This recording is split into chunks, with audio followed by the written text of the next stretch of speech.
Bismillahirrahmanirrahim. Assalamualaikum warahmatullahi wabarakatuh.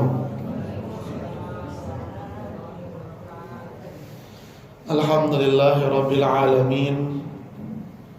Wabihi nasta'inu ala umuri dunya waddin. Wassalatu wassalamu ala habibina al-mustafa wa ala alihi wa ashabihi wa man istanna bi sunnatihi ila yaumiddin, amma ba'd.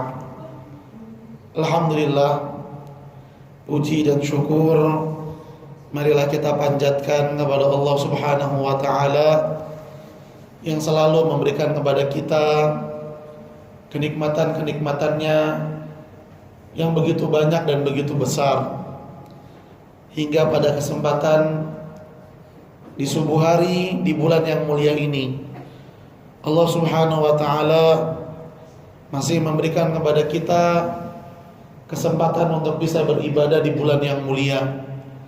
Mudah-mudahan dengan kita bersyukur kepada Allah Subhanahu wa taala semakin tambahkan lagi kenikmatannya untuk kita, semakin mudahkan kita untuk beribadah kepadanya dan menerima setiap amalan kita sebagai amalun soleh. Salawat dan juga salam semoga selalu tersampaikan kepada junjungan kita, Nabi kita yang mulia, Nabi Muhammad sallallahu alaihi wasallam, juga kepada keluarganya, kepada para sahabatnya, dan kepada orang-orang yang selalu setia untuk mengikuti jejak sunnahnya hingga hari kiamat. Allahumma la sahla illa ma ja'altahu sahla wa anta taj'alul hazana idza syi'ta sahla. Rabbi shrah li sadri wa yassir li amri wa hlul 'uqdatam min lisani yafqahu qawli. Rabbana zidna ilman warzuqna fahman. Kaum muslimin dan muslimat, bapak dan ibu, jamaah salat subuh, semoga Allah merahmati dan meridhai kita semua. Bagaimana kabarnya? Alhamdulillah. Semoga Allah selalu berikan kita kesehatan dan kekuatan untuk bisa beribadah terus di bulan Ramadan sampai Lebaran dan sampai akhir hayat hidup kita. Bapak dan Ibu kaum muslimin dan muslimat, insyaallah di kajian subuh hari ini kita sama-sama ingin mengingatkan kembali kepada diri kita betapa berharganya kesempatan bisa beribadah di bulan suci Ramadan. Perlu kita ingat bahwa di antara kenikmatan terbesar yang Allah Subhanahu wa taala berikan kepada hambanya adalah ketika Allah Subhanahu wa taala takdirkan hamba tersebut bisa beribadah di bulan suci Ramadan, bisa bertemu dengan bulan suci Ramadan. Ini merupakan kenikmatan yang begitu besar. Apa buktinya Bapak Ibu? Kalau bulan Ramadan itu merupakan kenikmatan besar yang Allah berikan kepada hambanya. Apa buktinya? Ada seorang ulama bernama Al-Imam Ibnul Jauzi. Siapa Bu? Imam Ibnu Jauzi. Jangan dibalik Ibnu Zauji, salah nanti artinya. Ibnu Jauzi, beliau mengatakan, seandainya dikatakan kepada penghuni kubur. Siapa maksudnya penghuni kubur? Orang yang udah meninggal. Berangan-anganlah kalian, kata Imam Ibnul Jauzi, niscaya orang yang sudah meninggal akan berangan-angan bisa beribadah di bulan Ramadan walaupun cuma 1 hari. Ibnul Jauzi bisa ngomong begitu dari mana dasarnya? Bang Ibnul Jauzi pernah jalan-jalan ke alam barzakh? Enggak tentunya. Tapi apa yang beliau sampaikan ini ada hubungannya dengan dalil-dalil Al-Quran dan hadis Nabi Sallallahu Alaihi Wasallam. Dalam surat Al-Munafiqun, Bapak Ibu, Allah mengabarkan bagaimana penyesalannya orang-orang yang melalaikan hidupnya, sehingga ketika datang ajal kematian mereka berkata, laula akhartani ila ajalin qarib, ya Allah, seandainya engkau berkenan untuk menunda kematianku sebentar aja. Mau ngapain sebentar? Kira-kira mau ngapain, Bu? Mau ngapain tuh orang yang udah mau dicabut nyawanya, minta ditunda sebentar, mau ngapain kira-kira? Buat ibadah. Bukan nyari follower, bukan. Bukan nyari harta, bukan. Fa'asaddaqa wa akum minas salihin.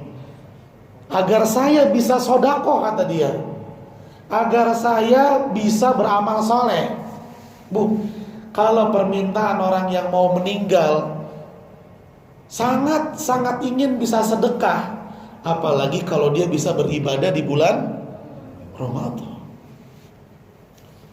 Nabi juga pernah bersabda, kata Nabi, 2 rakaat yang kalian remehkan, kata Nabi, yang kalian suka berat laksanakan, nanti 2 rakaat itu akan menjadi sesuatu yang paling kalian cinta, kalian inginkan daripada dunia dan isinya. Kapan kira-kira? Kapan kira-kira? Kapan 2 rakaat itu akan lebih kita cintai daripada dunia dan isinya? Kapan, Bu? Kapan kira-kira lebih kita suka daripada kita dapat THR segepok? Iya, sholatnya qobliyah subuh. Tapi kapan momen itu akan kita rasakan bahwa 2 rakaat itu lebih utama, lebih kita cinta, lebih kita suka, lebih kita inginkan daripada dunia dan isinya? Kapan momen itu akan kita rasakan? Kalau udah meninggal, baru, oh iya, ternyata 2 rakaat yang selama ini banyak diabaikan luar biasa tuh. Luar biasa keutamaannya. Kalau 2 rakaat aja sampai sebegitunya, kata Nabi, apalagi beribadah di bulan Ramadan. Tapi sayangnya nih Bapak Ibu sekalian, kebanyakan orang baru merasa sesuatu itu berharga kapan coba? Kapan Bapak Ibu baru merasa sesuatu itu berharga kapan? Pas sakit, meninggal, kira-kira apa? Pas sesuatu itu udah pergi dan hilang darinya, baru kerasa ternyata berharga ini. Kebanyakan orang baru menyadari berharganya sesuatu ketika sesuatu itu hilang darinya. Ya agak serak, saya pengen minum sebenarnya, cuma takut. Ya Bapak Ibu, orang yang masih hidup punya banyak waktu, betul tidak? Buat ibadah, punya. Tapi sedikit yang punya kesadaran pentingnya ibadah. Coba, selama bulan Ramadan ini, mana yang lebih banyak kita baca? Statusnya orang apa baca Quran? Statusnya orang apa baca Quran, Bapak Ibu? Statusnya orang. Apalagi berita yang hangat saat ini apa nih? Perang Amerika sama Iran.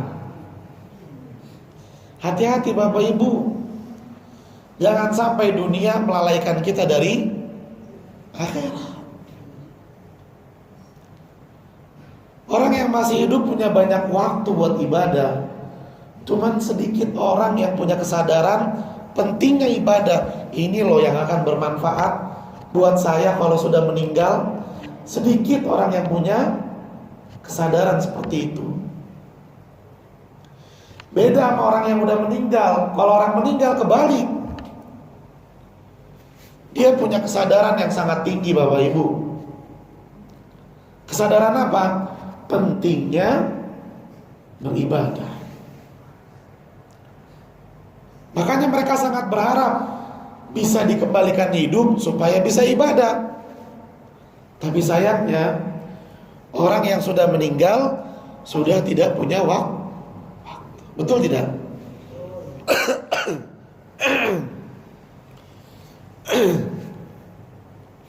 Orang yang udah meninggal udah gak punya waktu.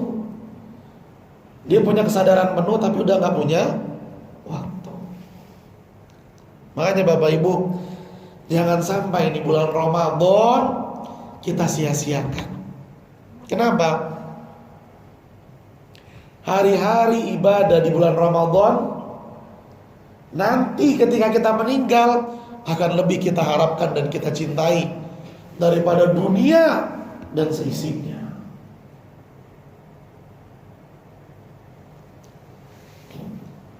Bulan Ramadan ini Bapak Ibu punya banyak sekali keutamaan yang sangat kita butuhkan. Apa contohnya? Apa keistimewaan bulan Ramadan yang kita sangat butuhkan? Apa Bapak Ibu? Apa contohnya? Soalnya kalau kajian subuh nggak tanya jawab, biasanya jamaahnya khusyuk, tenang gitu, ya. Saking khusyuknya dipanggilin nggak dengar.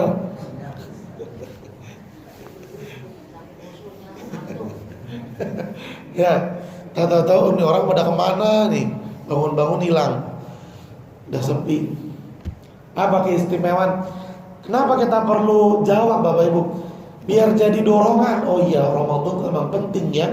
Kita tuh butuh gitu loh. Apa keistimewaan Ramadan yang kita butuhkan? Silakan Bapak Ibu, yang bisa jawab pulang duluan. Masya Allah. Betul. Siapa dari kita yang gak pengen nanti di hari kiamat pas Allah bagiin rapot amal perbuatan kita, kita lihat di catatan kita gak ada dosanya. Ya kok gak ada dosanya? Alhamdulillah nih, kemana? Ternyata semuanya diampunin sama Allah. Siapa yang gak pengen kayak begitu? Sangat pengen. Bu, Pak, kita kalau ngelihat di toko diskon 90%, kita kejar itu. Oh. Hah? Iya. Ibu-ibu ini pengalamannya banyak nih. Kalau belanja di online pasti carinya yang lebih murah. Walaupun nunggunya lama, nggak apa-apa, yang penting murah. Kalau dalam urusan dunia kita sampai sebegitunya cari potongan harga, kenapa kita nggak semangat cari potongan dosa? Di bulan Ramadan ini ampunan Allah Bapak Ibu begitu banyak Allah tebarkan sampai seperti hujan yang deras. Artinya apa? Besar kemungkinan orang yang beribadah kepada Allah di bulan Ramadan dengan baik dapat ampunan Allah. Puasa contohnya, man shoma ramadhana imanan wa ihtisaba ghufira lahu ma taqaddama min dhanbi. Siapa yang puasa ikhlas, diampuni sama Allah. Man qama ramadhana imanan wa ihtisaba ghufira lahu ma taqaddama min dhanbi.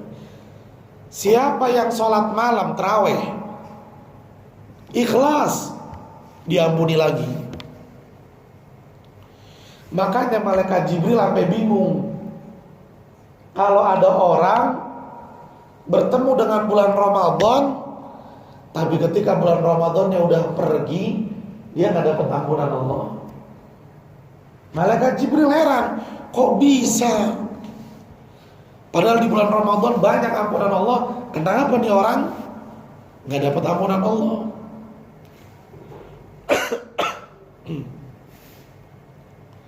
Gambarannya gini Bapak Ibu, kalau ada hujan deras, hujan lebat, tapi pakaian orang masih kering, nggak basah, kira-kira kenapa tuh? Hujannya lebat padahal, tapi bajunya dia nggak basah. Kira-kira gimana? Nah, karena dia menghindari hujan tersebut, betul nggak? Dia menghindar, makanya bajunya nggak basah. Nah, orang yang nggak mendapatkan ampunan Allah di bulan Ramadan, ya gara-gara dia sendiri yang menghindar dari ampunan Allah. Dia sendiri yang pergi, nggak mau. Orang pada salat tarawih, dia malah nongkrong di warkop.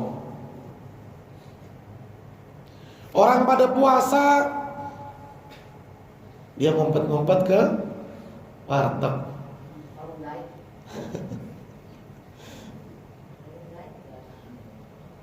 Ini fenomena yang menyakitkan Bapak Ibu.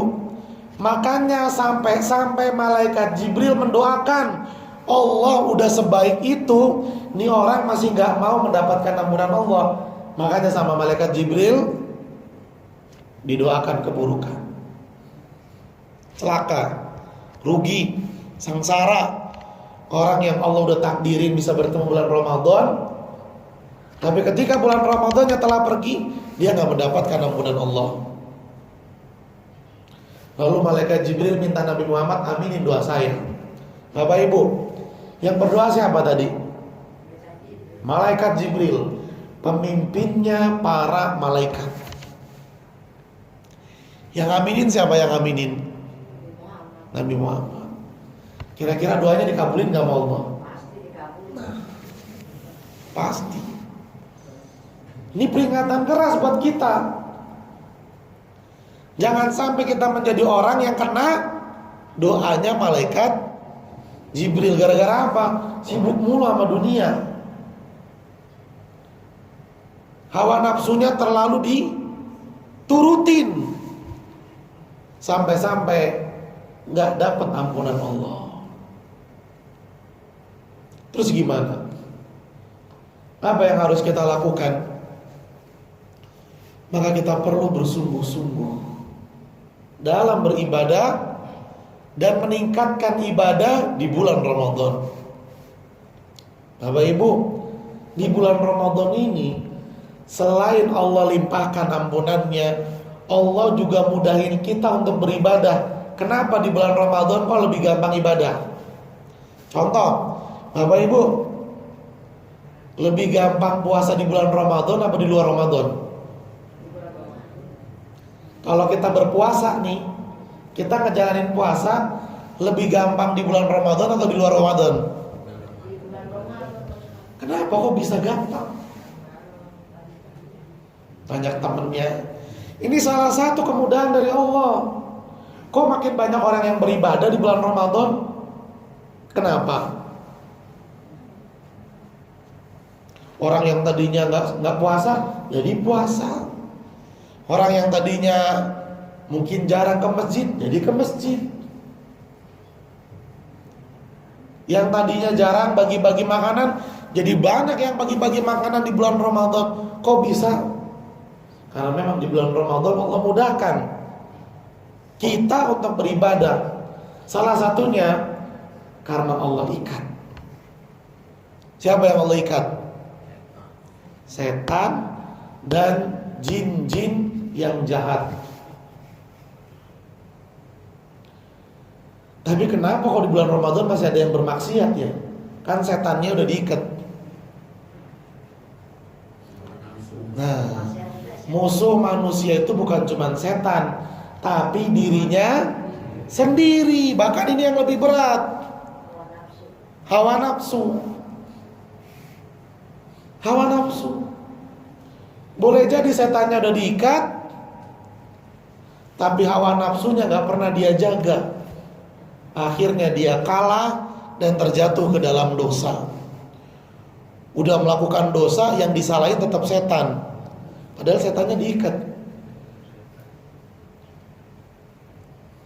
Ini Bapak Ibu. Makanya malaikat Jibril heran. Allah udah mudahin, Allah kasih diskon, tapi masih aja gak mau ibadah. Ini peringatan keras Bapak Ibu. Apa peringatan keras? Intinya apa? Intinya kalau di bulan Ramadan orang gak bisa baik, apalagi di luar Ramadan. Lebih-lebih lagi tuh orang. Terus juga Bapak Ibu, di antara keistimewaan bulan Ramadan, kita ibadah dikit, pahalanya gede. Bapak Ibu kalau melihat juga nih, misalnya di orang jualan, beli 1 gratis 3, semangat gak tuh? Semangat. Cari toko yang kalau beli 1 dapat hadiah, pasti diincar tuh, dikejar, dicari. Mana toko yang harganya lebih murah, mana toko yang ngasih hadiah setiap pembelanjaan. Itu pasti kita cari. Ini urusan dunia Bapak Ibu. Dan barang-barang dunia itu gak ada yang abadi. Semuanya bakalan habis, rusak, hilang, gak ada harganya lagi. Kalau dalam urusan dunia kita semangat, harusnya dalam urusan akhirat yang abadi kita lebih semangat. Nah di bulan Ramadan ini Bapak Ibu, bahasa gampangnya sama seperti tadi. Ibadah dikit, bonusnya banyak. Sekecil apapun ibadah yang kita lakukan di bulan Ramadan, pahalanya Allah lipat gandakan. Apa contohnya Bapak Ibu? Apa contoh ibadah di bulan Ramadan, pahalanya dilipat gandakan sama Allah? Apa contohnya? Contoh dari Nabi Muhammad SAW, beliau mengatakan, umroh di bulan Ramadan pahalanya sama kayak haji bersama Nabi. Coba bayangin Pak, umroh sama haji jauh perbandingannya. Kita kalau punya uang umroh langsung berangkat saat itu, gak nunggu lama. Kalau haji berapa puluh tahun kita nungguin. Tapi pahala haji, bahkan haji bersama Nabi Muhammad, bisa didapatkan oleh orang yang umrohnya di bulan. Ini bukan cuma umroh doang, tapi semua ibadah. Semua ibadah di bulan Ramadan, pahalanya Allah lipat gandakan. Mudah-mudahan nih Bapak Ibu, di bulan suci ini, dalam keadaan puasa, doa orang berpuasa itu mustajab. Semoga Allah mudahkan kita bisa umroh di bulan Ramadan.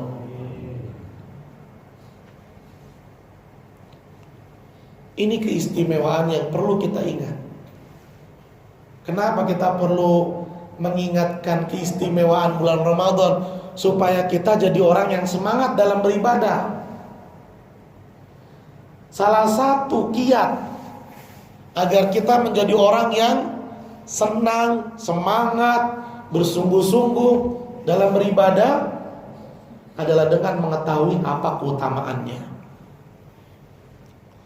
Kalau belum apa-apa udah mikirin bebannya, waduh, puasa lagi, waduh, panas lagi, udah gerah duluan bawaannya, gak semangat buat bertemu dengan bulan Ramadan.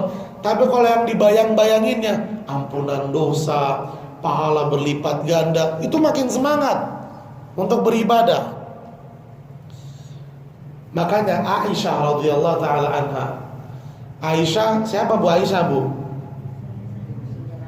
Istrinya Nabi Muhammad sallallahu alaihi wasallam. Aisyah itu kalau pengen puasa sunnah, dia mencari hari yang paling panas.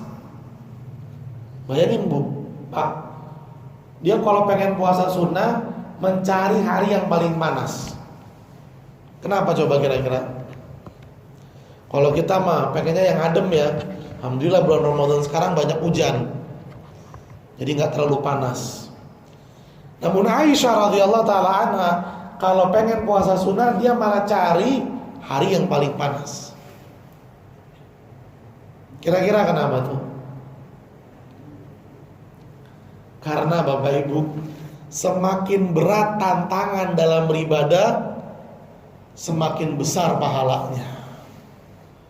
Pahala itu sesuai dengan beratnya cobaan, tantangan yang dihadapi oleh seseorang. Nah, ketika Aisyah tahu, oh ini keutamaannya, makin berat makin gede pahalanya, ini keutamaannya, hal yang berat jadi ringan, hal yang susah jadi enteng, karena yang dipikirkan adalah keutamaannya dulu. Makanya kita perlu motivasi diri kita untuk beribadah di bulan Ramadan dengan selalu mengingat kembali apa sih keutamaan bulan Ramadan. Kemudian Bapak Ibu, agar kita bisa semangat dalam beribadah di bulan Ramadan, ada dua hal. Ada dua hal yang perlu kita perhatikan, kita amalkan dan kita jaga. Yang pertama adalah banyak-banyak istighfar. Ini Bapak Ibu nih, lagi ngantri istighfar, lagi macet istighfar, lagi masak istighfar, perbanyak istighfar. Kenapa memang? Karena istighfar itu akan membersihkan hati. Memangnya kenapa kalau hatinya bersih Bapak Ibu? Orang yang hatinya bersih selalu semangat beribadah kepada Allah.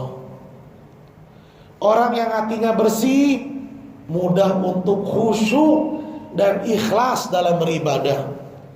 Tapi orang kalau hatinya kotor susah diajak ibadah. Pengen ibadah ada aja alasannya. Kalau orang hatinya kotor, sulit untuk beribadah kepada Allah, dan akan sulit juga untuk merasakan kekhusyuan dan keikhlasan dalam beribadah. Yang pertama, apa yang pertama ibu-ibu? Banyakin istighfar. Pelajaran ini kita ambil dari peristiwa Isra Mi'rajnya Nabi Muhammad SAW. Apa itu Isra Mi'raj Bapak Ibu? Apa nih? Isra Mi'raj itu apa? Perjalanan Nabi dari Masjidil Aqsa ke Masjidil Haram. Terbalik berarti ini. Belajarnya masih apa nih Bapak Ibu? Kok jadi terbalik begini? Isra artinya perjalanan malam Nabi. Perjalanan malam Nabi dari Masjidil Haram ke Masjidil Aqsa, itu namanya Isra. Kalau Mi'raj itu perjalanan Nabi dari langit bumi ke Sidratul Muntaha, langit yang paling tinggi, untuk bertemu dengan Allah Subhanahu wa ta'ala. Tapi Nabi ngeliat Allah gak Bu? Iya ketemu. Pertanyaannya ngeliat apa enggak? Masya Allah. Kalau ibu-ibu mah gak boleh disalahin Pak. Kalau ibu-ibu gak boleh disalahin. Nabi Muhammad diangkat sampai ke Sidratul Muntaha. Tahu gak Bapak Ibu, Sidratul Muntaha itu apa? Itu pohon besar di langit. Ada pohon yang sangat besar, itu Sidratul Muntaha. Dan ketika sampai di sana, malaikat Jibril nggak bisa lanjut. Kata malaikat Jibril, saya hanya bisa sampai di sini. Selanjutnya Anda yang naik sendiri. Maka kata para ulama, ketika momen itu terjadi, menjadi bukti bahwa Nabi Muhammad kedudukannya lebih tinggi daripada malaikat Jibril. Ini luar biasa. Nabi kita ini Bapak Ibu. Lalu para sahabat bertanya, apakah Anda bertemu dan melihat Melihat Allah, kata Nabi Muhammad, nggak bisa. Kenapa? Banyak cahaya dengan warna-warni yang membuat saya tidak bisa melihat Allah. Kapan kita bisa melihat Allah? Nanti di akhirat, di dalam surga. Semoga Allah jadikan kita semua para penghuni surga. Nah Bapak Ibu, ada kejadian sebelum Nabi Muhammad diangkat untuk bertemu dengan Allah. Ada kejadian. Apa kejadian apa? Dadanya Nabi Muhammad dibelah, dicuci hatinya. Dicuci hatinya. Kenapa hatinya Nabi Muhammad dicuci? Karena Bapak Ibu, hati yang kotor susah untuk bermunajat kepada Allah. Susah untuk khusyuk, untuk beribadah kepada Allah itu susah. Makanya dicuci dulu. Itu Nabi, bayangkan. Bertemu dengan Allah dicuci dulu. Nah bagaimana dengan kita? Mungkin kita pada saat sholat pengennya mah khusyuk, pengennya tuh bahagia dengan sholatnya, tapi malah ngebayangin yang lain. Hal yang gak pernah dipikirin jadi dipikirin dalam sholat. Nah tuh lihat kan. Tuh.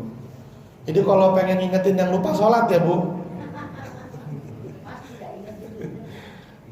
itu boleh jadi gara-gara hati kita belum bersih. Belum bersih. Jadi kalau ibadah kurang khusyuk, baca Quran kurang enak. Bukan bacaannya, tapi pas baca Quran kok kayaknya hambar ya. Kayaknya kalau ngeliat orang baca Quran tuh nikmat bener gitu. Kok saya enggak ya? Boleh jadi hatinya kurang. Gimana cara ngebersihin hati? Bukan ke laundry, tapi baca istighfar. Baca istighfar. Perbanyak baca istighfar. Lah saya nggak berdosa ngapain istighfar? Waduh, ini orang sombong. Saya nggak berdosa kok istighfar. Siapa di antara kita nggak punya dosa? Dan Nabi Muhammad aja yang udah dijamin masuk surga, yang udah dijamin dosa-dosanya diampuni, yang telah lalu, yang dan akan datang diampuni. Istighfar sama Allah nggak kurang dalam sehari 100. Itu Nabi Muhammad 100 kali. Kita paling pol berapa? 15. Habis sholat 5 waktu istighfar 3 kali. Subuh, zuhur, asar, maghrib, isya 15. Nabi Muhammad 100. Nah ini yang pertama Bapak Ibu, memperbanyak istighfar. Dari sekarang banyak-banyak istighfar. Dan gak akan rugi Bapak Ibu. Bahkan Nabi Muhammad mengatakan, beruntung orang yang nanti di hari kiamat ketika membuka catatan perbuatannya, dia mendapati banyak tulisan istighfar. Gak bayar istighfar juga, gak bayar. Astagfirullah, astagfirullah, astagfirullah. Lagi nungguin maghrib, astagfirullah, astagfirullah. Perbanyak istighfar. Kemudian yang kedua Bapak Ibu, hal yang penting untuk kita jaga adalah menjaga adab berpuasa. Menjaga adab berpuasa. Bapak Ibu, saya pengen kita merenungi nih, membayangkan. Ini kayaknya udah mulai-mulai nih, makin khusyuk. Kita coba bayangkan Bapak Ibu, kita yang udah capek, udah lelah berpuasa, menahan lapar, menahan haus di cuaca yang panas, bahkan kadang-kala badan sampai lemes nungguin maghrib, betul nggak? Sampai lemes. Dan kita berharap nanti di hari kiamat saat timbangan, saat penimbangan amal, kita berharap puasa saya dapat pahala yang besar. Ternyata saldo puasanya kosong. Yang tertulis puasa 0 besar. Mungkin kita akan berkata, na'udzubillahi min zalim. Kenapa tuh kok puasanya malah 0? Salah satu sebabnya karena tidak menjaga adab dalam berpuasa. Puasanya mungkin sah, sehingga dia nggak perlu kodok, nggak perlu ganti. tapi nggak ada nilainya di sisi Allah, nol. Capek-capek puasa, tapi nggak ada nilainya. Ibarat kata Bapak Ibu kerja ya 1 bulan penuh 8 jam setiap hari, pas akhir bulan mau terima gaji, kata bosnya, maaf, kerjaan kamu nggak diterima. Udah capek-capek nggak dapat gaji. Gimana tuh perasaan kita? Sakit gak? Sakit, nangis. Dan Nabi Muhammad telah jauh-jauh hari, Bapak Ibu, jauh-jauh hari memperingatkan kita, ruba sha'imin laisa lahu min siyami ilal ju. Berapa banyak orang puasa tapi dia nggak dapat apa-apa kecuali lapar doang. Lapar doang. Wa rubba qa'imin laisa lahu min qiyami illa sahru. Berapa banyak orang sholat tarawih tapi nggak dapat apa-apa kecuali apa? Capeknya doang. Rugi. Udah capek rugi lagi, nggak dapat apa-apa. Gara-garanya kenapa? Karena nggak menjaga adab. Maka kalau kita pengen puasanya punya nilai ibadah, nggak sia-sia, kita perlu memperhatikan adab berpuasa. Bapak Ibu, para ulama itu membagi puasa menjadi 3 level. Puasa sama ulama dibagi menjadi berapa? 3 level. Yang pertama levelnya awam. Ini level yang paling dasar. Puasa apa itu yang levelnya dasar? Puasanya cuma nahan lapar sama haus doang. Itu puasa level dasar. Kemudian puasa level khusus. Ini level menengah. Apa itu? Puasa menahan lapar, haus, serta menjaga pandangan, pendengaran, lisan, tangan, dan kaki dari berbuat dosa. Itu level menengah. Jadi dia bukan cuma nahan lapar, haus doang, tapi juga menjaga diri dari dosa. Nah, level yang paling tinggi, level yang sangat khusus, ini level paling tinggi. Apa itu? Puasanya menahan lapar dan haus, menjaga diri dari dosa, dan memuasakan hati. Hatinya dipuasain gimana? Memuasakan hati dari pikiran-pikiran dunia. Supaya apa? Biar fokus di bulan Ramadan hanya kepada Allah. Kalau kita belajar adab puasa, Bapak Ibu, nanti puasa kita naik kelas. Dari puasa dasar jadi puasa yang lebih tinggi. Insya Allah. Nah, apa saja adab berpuasa? Ini sebenarnya ada beberapa, cuman karena waktunya udah mau habis, saya sebutkan satu aja. Apa itu? Menjaga lisan. Menjaga apa ibu-ibu? Lisan, jaga mulut. Kita perlu ingat, puasa itu bukan cuma mengistirahatkan mulut dari makanan, tapi juga mengistirahatkan mulut dari perkataan yang menyakitkan.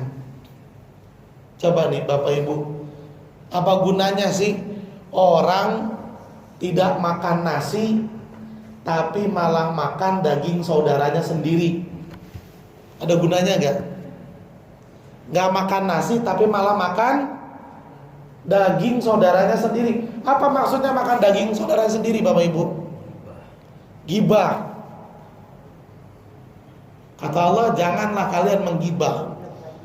Apakah kalian ingin memakan bangkai saudara kalian sendiri, padahal kalian gak suka makan bangkai? Gibah itu keburukannya di sisi Allah seperti makan bangkai saudaranya. Apa gunanya menahan mulut dari makan nasi tapi malah makan daging saudara? Gak ada gunanya. Ada gunanya gak Bapak Ibu? Gak ada. Orang yang berpuasa tapi tetap ngomongin aib orang, mau gosip. Orang yang puasa tapi tetap ngomongin aib orang, sama kayak orang yang lagi nyuci baju tapi dengan air kotor. Kira-kira bajunya bersih apa makin kotor? Makin kotor. Ya, hati-hati Bapak Ibu. Dan yang terakhir, mulut ini kalau nggak dijaga, nanti kayak ember pecah, ember bolong. Apa maksudnya? Pahala mah tetap dikucurin, pahala tetap dituang, tapi kemana pahalanya? Penuh apa habis? Penuh apa habis? Kok bisa habis? Bocor. Ini mulut kalau kita nggak jaga, kita tuh kayak ember bolong. Pahalanya dituangin melulu, tapi nggak penuh-penuh, bahkan habis. Karena pahalanya keluar kemana-mana. Makanya Bapak Ibu, yuk kita ajak diri kita agar puasanya naik kelas. Bukan cuma puasa awam yang menahan lapar dan haus, tapi kita harus naik kelas jadi orang yang puasanya sangat khusus, menahan lapar dan haus, menjaga diri dari dosa, dan memuasakan hati dari pikiran dunia. Kita berharap dan berdoa kepada Allah, semoga Ramadan tahun ini menjadi Ramadan yang paling baik dalam hidup kita. Allah Subhanahu wa taala menjadikan kita semakin bertakwa, dan Allah hiasi kita dengan akhlak-akhlak yang mulia. Ini mungkin yang bisa kita dengarkan di kesempatan subuh hari ini. Semoga bermanfaat, menambahkan keimanan dan ketakwaan kita kepada Allah. Terima kasih banyak atas perhatiannya, dan mohon maaf apabila ada kata-kata yang kurang berkenan, karena yang benar itu datangnya dari Allah dan yang salah datangnya dari saya pribadi. Dan saya mohon ampun kepada Allah atas kesalahan dan kekeliruan tersebut. Mungkin sebelum kita tutup, kalau ada 1 atau 2 pertanyaan, boleh Bapak Ibu tanyakan. Oh, baru nanya. Oh iya Bu. Siap, pokoknya kalau ibu-ibu yang ngomong ya, siap 86. Iya Pak. Bedanya apa? Astagfirullah itu dengan taubat itu apa? Sama Pak. Istighfar itu termasuk dalam taubat, sama kayak infak sama sodako. Apa bedanya? Ya, infak itu termasuk bagian dari sodako. Salah satu bertaubat kepada Allah dengan istighfar. Kalau kita nggak beristighfar ya nggak bakalan bertaubat. Namun itu cuma sebagian dari taubat. Kalau mau lebih lengkap lagi taubat itu bagaimana? Ada rasa penyesalan. Aduh, kenapa ya? Kok saya malah melakukan itu? Pak, kalau kita punya rasa penyesalan dalam berbuat dosa, itu tandanya kita orang beriman. Orang yang nggak punya iman itu ketika dosa ya biasa aja, nggak ada apa-apa, nggak ngaruh sama dirinya. Tapi ketika astagfirullahaladzim, kenapa saya jatuh lagi? Itu namanya penyesalan, dan itu taubat. Kata Nabi, nggak ada taubat kalau nggak ada penyesalan. Yang kedua apa? Ada tekad kuat, saya nggak akan ulangin lagi. Apa tekad kuat itu? Selain keinginan hati nggak mengulangi, dia juga menghindari sebab-sebab yang bisa menjerumuskan dia ke dalam dosa yang sama. Oh, gara-gara ini nanti saya dosa lagi, ditinggali. Apalagi berusaha memperbaiki diri dengan beramal soleh. Itu taubat. Lalu kalau istighfar gimana? Ada bedanya enggak? Karena istighfar itu bagian dari taubat, bagian dari taubat. Wallahu a'lam bishawab. Baik Bapak Ibu, kita tutup dengan doa kafaratul majlis. Subhanakallahumma wa bihamdika, asyhadu an la ilaha illa anta, astaghfiruka wa atubu ilaik. Billahi taufiq wal hidayah. Assalamualaikum warahmatullahi wabarakatuh.